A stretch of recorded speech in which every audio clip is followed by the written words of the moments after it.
I will be doing a recap of this week's events. And you guys, it's a lot. It's overwhelming. I don't even think I could cover everything, even if I wanted to. It's just too much. But let's start with the biggest trending story or news in the month of May. And who else, if not Didi? Diddy Diddy's trial continues to dominate news cycles, and with each new day, we get more updates on who this man is, who is behind, those eyes. This man went from Puff Daddy to P Diddy, and then to Diddy, and then to Love, and we are seeing a reveal of his mind. We are seeing a lot about who he truly is. So, the previous week, we saw a very expectant Cassie Ventura reveal the hell that she went through while being in a relationship with Diddy. She elaborated on his violent outbursts, and, she had to do whatever needed to be done to avoid, getting him enraged and attacking her. We have all had the details about those outrageous freak off sessions, and I've seen people questioning Cassie and wondering why she took part in them. Cassie told the court during her testimony that she was in fear and that physical abuse was so frequent that she had to do what Diddy wanted to save herself. She even said that she had no one to turn to. Just sad, honestly. Cassie also detailed that the freak-offs were so bad that hotels charged them for room damages. I don't know what they were doing in those rooms. Were they throwing each other against the walls? She went on to say that one room had to be redecorated due to the damages that were inflicted. Yikes. That's just terrible. Cassie had a rough week while giving testimony, and, she was seen crying per the court sketches when she remembered how humiliating those freak-offs were. Cassie also detailed that she had to resort to ingesting drugs just to dissociate with the whole experience. Sorry. Asked whether she enjoyed any of the freak-offs, she said only one-on-one sessions with Diddy. Yikes. I don't even know how she would feel that way after everything she was through. This girl had what is that syndrome called? She was really messed up in the mind by this man. I cannot even begin to imagine the horror that Cassie went through. I had a hard time watching that hotel beatdown that Diddy gave to her. A lot of people have accused Cassie of being a freak and, sticking by Diddy only because of his money and, the prestigious lifestyle that he gave to her. This week, we heard from Cassie's mom, Regina Ventura, about how she was blackmailed and extorted out of $20,000. This is by Diddy, you guys, a millionaire. Or is it a billionaire? The poor woman, and I'm not saying financially, I'm just saying in terms of like what she's been through, and her husband had to take out a home equity loan to pay off Diddy, who had threatened to release Cassie's sexually explicit videos to the public. Upon receiving the money, he waited 5 days and then refunded the money to her. As I said in another video, that 5 days is after the cooling period that the lender gives you to think about the loan you have taken. After that, you, the borrower, are bound to the terms of agreement, which includes the time and interest that you signed off on. So someone like Diddy most likely knew about all this financial information, as a graduate of business administration from Howard University. Then we also heard from Dawn Richard. And for those who don't know, Dawn was part of the girl band Danny TK, which was formed from MTV's Making the Band. She told the court that she witnessed an incident in 2009, which alleges that Diddy hit Cassie with a skillet after asking where his eggs were.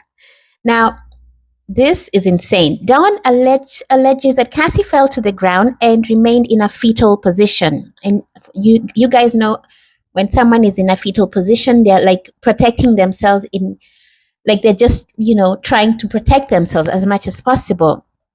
This part really took me off. Like it really just blindsided me because this man is a millionaire, or is it a billionaire? I keep forgetting. And he has access to so many people who can make him eggs. Who can, like, the fact that he went after Cassie just shows you how sick and dehumanizing, and how he viewed her. He probably saw her as less than, a maid or something, because how, and then to grab a skillet and throw it in her direction, it's crazy, it's sick. And to do that in front of another person, this man is not well. Another highlight was, oh wait, you guys, this is done now. She also alleges that she saw Diddy hit Cassie in the face at a concert event in New York City. My goodness, poor woman. This Cassie has been through everything. This is a lot, you guys. Another highlight with the Diddy case was, Kid Cudi taking the stand and alleging that Diddy broke into his house after finding out about his relationship with Cassie. How did he know? Well, an employee of Diddy, I don't know whether he called him or texted him.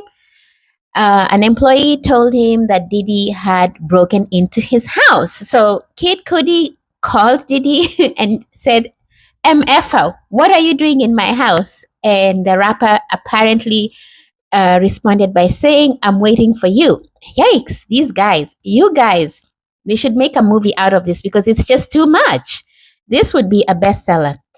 I keep thinking about, those red carpet interviews of Diddy and Cassie, and how they seemed like this perfect couple.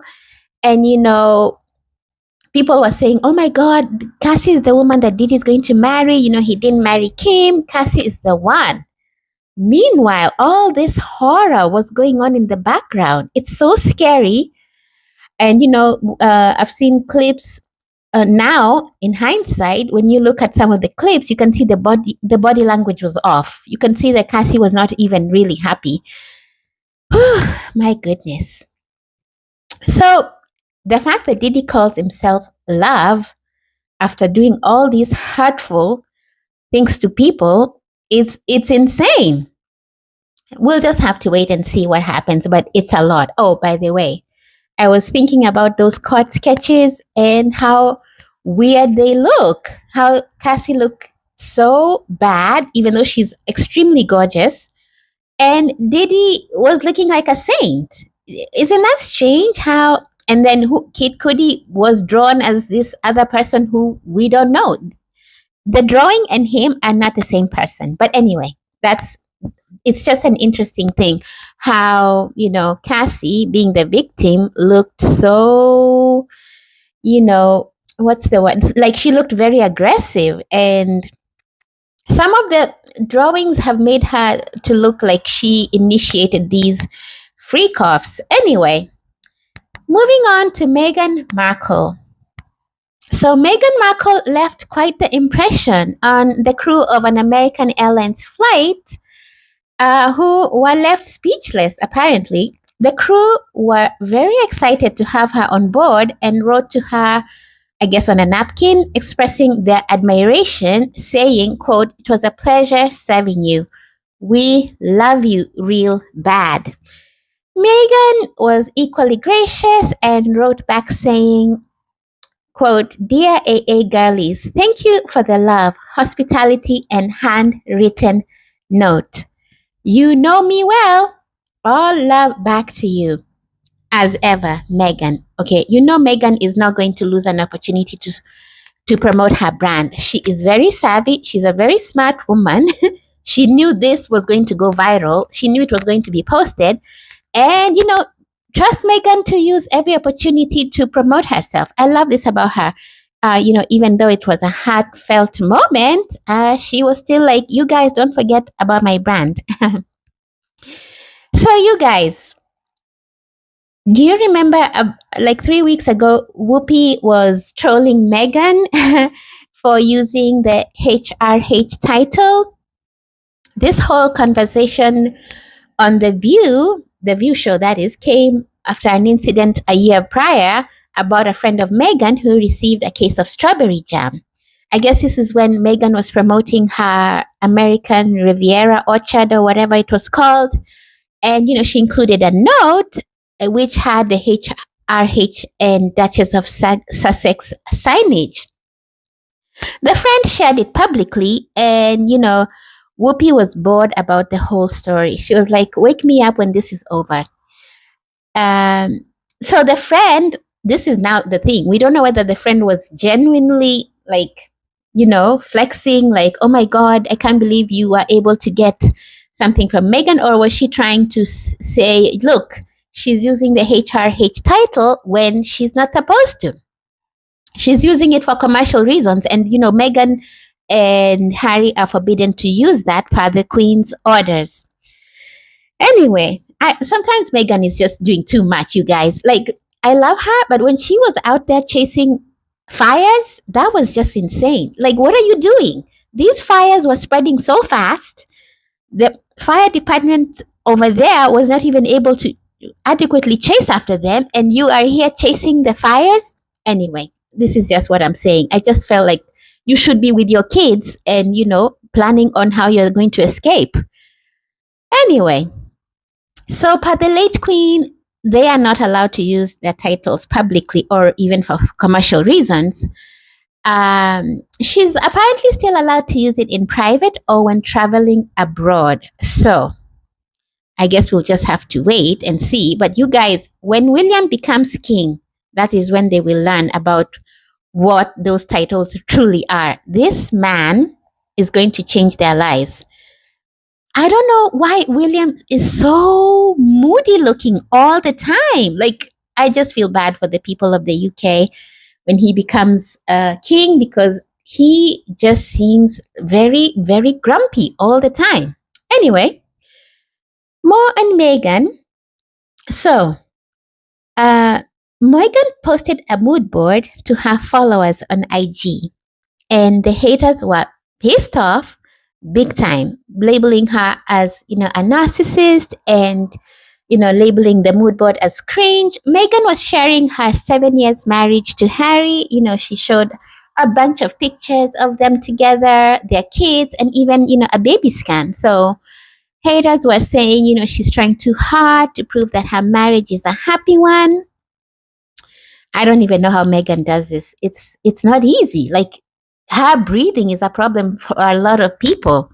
Like, she can't do anything right. Anyway, yeah, I was saying in another video that I think she's trying to go back to her, the tick days. She was very good at leveraging Instagram those days, and she knows now that she has, a prince by her side. So Meghan is going to do whatever it takes, and she's going to use all avenues to make herself, financially independent. And I don't blame her. They're not in the the palace coffers anymore.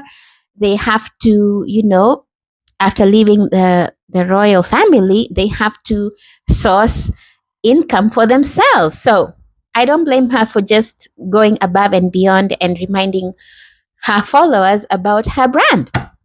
Moving on to another interesting story of a Texan woman who hit the jackpot and won $83.5 million. And this was about 3 months ago. The woman is suing the Texas Gaming Board after claiming she is being denied her jackpot win due to using the third-party app Jack Pocket to purchase the tickets. She bought $20 worth of lottery tickets, and that's how one of those was, a winner. So I read somewhere that those apps are now banned in the state of Texas, and that is why the Lottery Commission is apparently refusing to pay the woman, citing that the method she used to play is now illegal. The woman won before this rule went into effect, though, so I think that she should be paid her, her winnings. So she is suing. You guys, what do you think about this story? I can't imagine the surprise of a lifetime waking up and seeing this great news, crying with joy, the euphoria, this, like just being in this heightened sense of happiness, and now someone coming to say, no, your reality is not real. It's illegal. My goodness. I'm praying she gets her money. I hope she wins. And yeah, I wish her all the best. Then we move on to Kanye West, or Ye, who is back from whatever place he was in. This time he's claiming that he is done with anti Semitism and that he, quote, loves all people. This would be a welcome surprise if it were not for the fact that this is not the first time he's apologized. And, he has done a U-turn after apologizing and, continue, in the past has continued to tweet hateful things. I wish he would just not say anything. Just don't say anything. And then let the actions speak for themselves. In February, the rapper released a song praising Hitler and, selling swastika t-shirts, which it just felt like it was insane. Like, this guy was able to build $1 billion brand without doing all these things. So the fact that he continues to, resort to this, I don't know what demons he has. I don't know what is pulling him in this direction. He has angered so many people at the Grammys. They had to do the most, him and his wife. She was naked and that was supposed to be fashion. Now, Ye claims that, a FaceTime with his kids brought this change of heart and that now he wants to save the world. You guys remember when he used to lead Sunday service? When he used to, sing? Those were the good days. It has been said that he's planning to resurrect those services, to do those services again. I don't know when that's going to happen. I just feel like this guy needs a lot of help and support. Yeah, that's what I think. Besties, no more. Taylor Swift is apparently regretting ever being associated with Blake Lively after the actress dragged her into the legal drama with Justin Baldoni. An insider person says that, quote, right now, if Taylor had one wish, it would be that she never met Blake. And that, quote, even though there have been good times between the two women, that the legal issues with Justin Baldoni outweigh their friendship. Do you guys remember the two ladies at last year's Super Bowl? They were thicker than thieves. I was like, wow. I didn't even know that they knew each other. And they were very close. You could tell that they were besties. This year, I remember wondering, what happened to the friendship? What happened to Taylor's bestie, Blake? Why isn't she in that special box? Apparently, the issue between the two former besties is because Blake and her husband, Ryan Reynolds, that is, tried to use Taylor against the fight with Justin Baldoni. They tried to drag her and, she wasn't having it. And, Travis is also not playing about his woman. He recently unfollowed Blake Lively's husband, Ryan, on IG. Oh my goodness. Okay, so you guys, Travis is serious about Taylor. And from what I see in their pictures together, I think there's an engagement on the horizon. Most guys don't get involved in women's drama, okay? So if he is unfollowing Ryan, a dude, then this tells me he's very serious about Taylor, or behind the scenes, Taylor is not happy about what has transpired with Blake and is venting her frustrations to her boyfriend, who feels he has to choose sides. That's a lot. I don't even know what these guys are doing. Ice Spice better get ready to be Taylor's new bestie. What is going on with Justin Bieber and Hailey Bieber, his wife? This is one very strange couple, you guys. So, Caesar had a surprise guest on stage yesterday, May the 23rd, and this surprise guest happened to be Justin Bieber. They both performed their hit song Snooze, but there was no snoozing by fans because all eyes were on the pair who were quite handsy with each other. And you guys, I don't know what's going on with Justin Bieber. I don't know whether he has a midlife crisis. He just seems off the last few weeks. This is not the first time that he has been criticized for his stage antics. A few weeks ago, he gave Sexy Red a kiss on the cheek that left many people wondering about his relationship with his wife, Hailey. Hailey seems unbothered by his stage mannerisms and, in fact, shared Justin and SZA's performance to her IG stories. Justin is truly doing too much. On the same day, he went after 17-year-old Ariana Greenblatt's photo where he left a comment saying, quote, "I love you." Internet users were not having it and they want the singer to be, quote, jailed, deeming his comment as creepy and unacceptable. Hailey, come get your man before he does more damage. And finally, the Trump administration is barring international students from enrolling at Harvard University. The administration alleges that the Ivy League school has not done enough to fight anti Semitism and change its hiring and admission process. Harvard University has denied these allegations and took the administration to court over, quote, this blatant violation of the law and free speech rights. Students have been left confused and afraid and not knowing what's going to happen to their, higher education goals at the Ivy League university.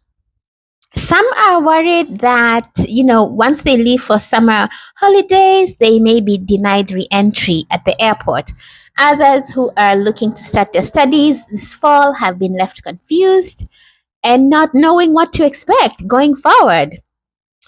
You guys, Harvard is a big deal in America, but you guys have to understand that internationally it's even a bigger deal. And, it's seen as this very prestigious and top school to go to. So if you're a foreign student and you're saying you're going to Harvard University, there are ceremonies and festivals that are, done to celebrate this big achievement. So I definitely feel for these students who now are being told that they have to transfer to other schools. Like, can you imagine losing this status symbol? Going from Harvard to some some lesser known university out there. It's really embarrassing, and it's a sad state of affairs for these foreign students and their families. A federal judge issued a temporary restraining order blocking the Trump administration from stripping the university of the ability to, enroll foreign students. So we are going to see how that's going to go. But this latest escalation between the Trump, administration and Harvard, I think it stems from, the October 2023 incident, between the warring countries. Anyway, I guess we'll just have to wait and see what happens. And that is all, you guys. Let me know how you feel about the weekly recap. Leave me a comment. Please subscribe if you have not, and I'll see you on the next one. Bye.